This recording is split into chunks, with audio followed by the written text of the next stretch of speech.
नमस्कार छात्रों। हम 7th क्लास में हमारे अतीत की जो पुस्तक है उसका एक पाठ है जनजातियां, खानाबदोश और एक जगह बसे हुए समुदाय। ये पाठ हम पढ़ रहे थे। हमने इसका शुरू में पढ़ लिया कि ये जो जनजातियां थी, मुख्य मुख्य जनजातियां किस किस राज्य में बसी हुई थी, ये पढ़ लिया हमने। अब आगे हम पढ़ेंगे कि खानाबदोश और घुमंतू लोग कैसे रहते थे, इसके बारे में हम पढ़ने जा रहे हैं। अब खानाबदोश चरवाहे यानी जो जानवरों को चराते थे, अपने जानवरों के साथ दूर दूर घूमते थे। उनका जीवन दूध और अन्य पशुचारी उत्पादों पर निर्भर करता था। दूध और पशुओं के उत्पाद। वे खेती और गृहस्थों से अनाज, बर्तन, कपड़े और ऐसी ही क्या करते थे, वो चीजों के लिए ऊन, घी इत्यादि का विनिमय भी करते। विनिमय का मतलब खरीदना और बेचना।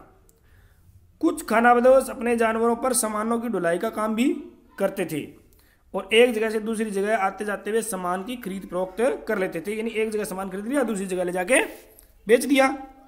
ऐसा ही एक समाज था जो महाराष्ट्र में था, बंजारा लोग। बंजारा सबसे महत्वपूर्ण व्यापारी खानाबदोश थे। अब व्यापारी थे ये लोग, देखो आप, व्यापार करते थे, ये आदिवासी थे। उनका कारवां यानी उनका समूह टांडा कहलाता था। ये याद रखना, टांडा।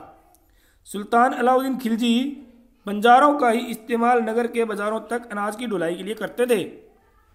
बादशाह जहांगीर ने अपने संस्मरणों में लिखा है कि बंजारे विभिन्न इलाकों से अपने बैलों पर अनाज ले जाकर शहरों में बेचते थे। सैन्य अभियानों के दौरान वे मुगल सेना के लिए खाद्यान्नों की ढुलाई भी करते थे। किसी भी विशाल सेना के लिए 1000 बैल, देखिए आप, 1000 बैल अनाज ढोते थे। और इनके मालिक कौन थे? बंजारा लोग। यहाँ दिया है खानाबदोश और भ्रमणशील समूह। भ्रमणशील जो होते हैं वो एक दूसरी जगह घूमते रहते हैं। खानाबदोश घुमंतू लोग होते हैं। उनमें से कई पशुचारी होते हैं जो अपने रेवड़ और पशुवृंद के साथ एक चरागाह से दूसरी चरागाह घूमते रहते हैं। इसी प्रकार दस्तकार, फेरीवाड़े, नृत्य गायक और अन्य तमाशबीन भ्रमणशील समुदाय अपना काम धंधा करते करते एक जगह से दूसरी जगह यात्रा करते रहते हैं। खानाबदोश और भ्रमणशील समूह दोनों अक्सर उस जगह लौटकर आते हैं जहां उन्होंने पिछले साल दौरा किया था या पिछले सालों दौरा किया था। ठीक है। अब बंजारों के बारे में थोड़ी सी बात है, वो कहाँ लिखी गई है, अब देखते हैं।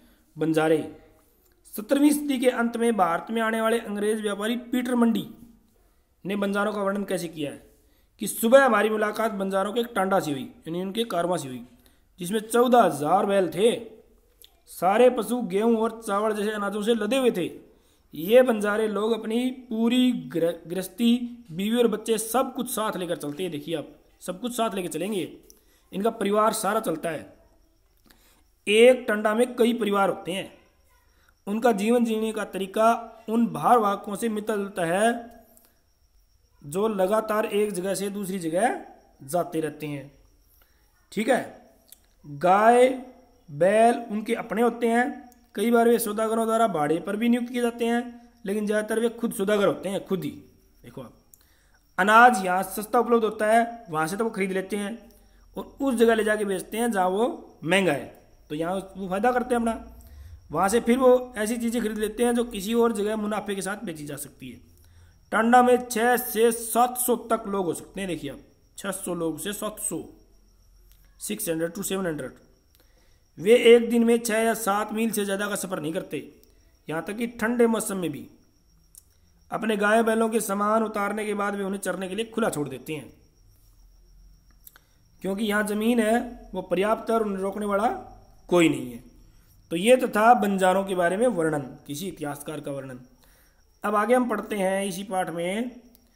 अब कई पशुचारी जनजातियां मवेशी और घोड़ों जैसे जानवरों को पालने पोसने और संपन्न लोगों के साथ उन्हें बेचने का काम करते थे। मवेशी होते हैं पशु, घोड़े और अन्य जानवर पालते थे और उन्हें बेचते थे। छोटे मोटे फेरी वालों की विभिन्न जातियां भी एक गांव से दूसरे गांव में भ्रमण करती थी।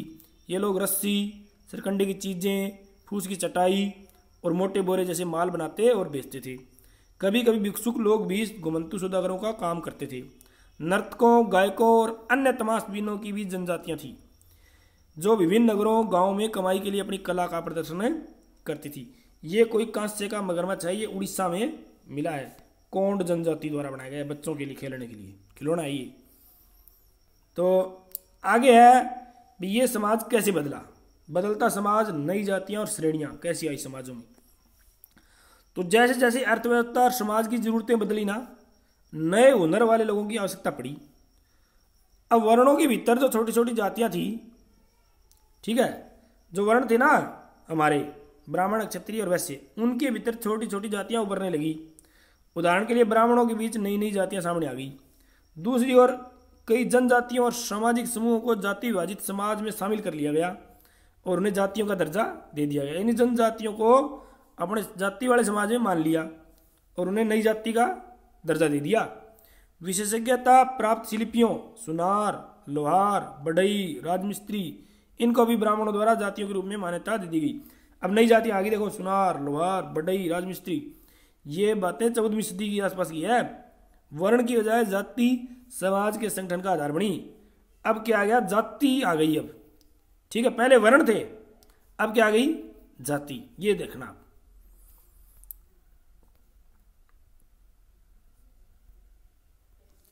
अब क्या था, नई जातियां आ रही थी। तो ये कह रहा है कि 11वीं और 12वीं सदी के आते आते क्षत्रियों के बीच, अब क्षत्रियों में कौन आ गई नई जाति, राजपूत। राजपूत के गोत्रों की ताकत में काफी इजाफा हुआ। ये राजपूत में गोत्र क्या कहते हैं, हूण, चंदेल, चालुक्य और कुछ दूसरी वंश परंपराओं से आते थे। इनमें से कुछ पहले जनजातियों से आते थे, देखिए आप, और बाद में कई कुल राजपूत मान लिए गए। धीरे धीरे उन्होंने पुराने शासकों की जगह ले ली, विशेषतः कृषि वाले क्षेत्रों में। अब खेती करने लगे वो। यहाँ कई तरह के परिवर्तन हो रहे थे। शासकों ने शक्तिशाली राज्यों के निर्माण में अपनी संपदा का इस्तेमाल किया। अब आगे क्या हुआ कि शासकों के रूप में यानी राजा बन गए राजपूत लोग। उनके गोत्रों के उदय के उदाहरण का जनजातीय लोगों ने अनुसरण कर लिया। धीरे धीरे ब्राह्मणों के समर्थन में कई जनजातियां जाति व्यवस्था का हिस्सा बन गई। ब्राह्मणों ने समर्थन किया और जनजातियां हैं वो जाति व्यवस्था में शामिल हो गई। लेकिन केवल प्रमुख जनजातीय परिवार ही शासक वर्ग में शामिल हो गए। उनकी बहुसंख्यक आबादी समाज और छोटी छोटी जातियों में ही जगह बना पाई। दूसरी तरफ पंजाब, सिंध और उत्तर पश्चिमी सरहद की प्रभुत्वशाली जनजातियों ने काफी पहले इस्लाम को अपना लिया था। वे जाति व्यवस्था को नकारते रहे। इस्लाम है ना, मुस्लिम धर्म, वो जाति व्यवस्था को नहीं मानता।